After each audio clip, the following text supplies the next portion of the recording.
एक महिनामा 5 केजी घटाउने यो ट्रिक सुन्नु भएको छ? तपाईले पनि वेट घटाउन खोज्दै हुनुहुन्छ तर डाइट और एक्सरसाइजले खासै फरक परेको छैन। आज म तपाईलाई यस्तो सजिलो ट्रिक सिकाउँछु जुन तपाईले घरमै बस्दा पनि फलो गर्न सक्नुहुन्छ। यो ट्रिक के हो त?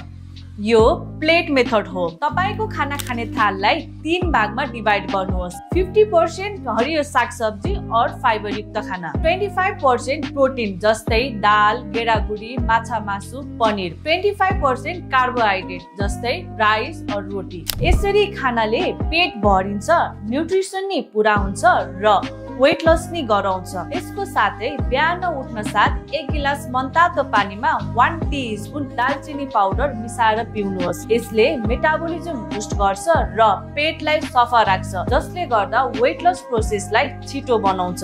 यदि तपाईलाई यो ट्रिक मन पर्यो भने कमेन्टमा स्टार भनेर लेख्नुहोस् र म तपाईलाई यस्तै ट्रिकहरू शेयर गर्नेछु।